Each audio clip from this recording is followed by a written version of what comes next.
من شوية أمريكا أمرت بإخلاء السفارة الأمريكية في العراق، وتم سحب الموظفين وعائلات الجنود الأمريكية في البحرين والكويت، ده غير حالة التأهب في كل القواعد الأمريكية الموجودة في الدول العربية، والسبب هو المخاوف من تصعيد عسكري في المنطقة. طيب ما تقول لنا يا فتحي، يعني مين هيحارب مين؟ اسمع كويس يا عزيزي المصرية.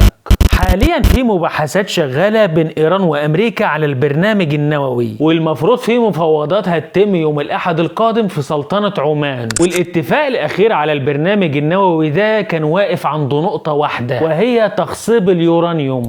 أمريكا شرطت على إيران إنها ما تخصبش، وطلبت منها كمان تتخلى عن تطوير الباليستي. لكن إيران بقالها فترة بتماطل وبتقول إن البرنامج بتاعها سلمي والأغراض مدنية. كل الموضوع ده بقى عامل رعب الخنطرفيل، وكل شويه ترامب يقول لخنطرفيل يا جماعه ما تخافوش ده نووي سلمي يعني، ولو ايران فكرت تضربكم احنا اول ناس هنضربها. لحد اليومين اللي فاتوا ترامب طلع في بودكاست وقال ان هو ما عادش واثق في ايران، وقال لو ما حصلش اتفاق بيننا وبين ايران الجيش الامريكي هيكون تاني يوم بيضرب ايران. ووزير الدفاع الايراني ناصر زاده طلع وقال لو امريكا قررت تضرب ايران هننسف كل القواعد الامريكيه الموجوده في الشرق الأوسط.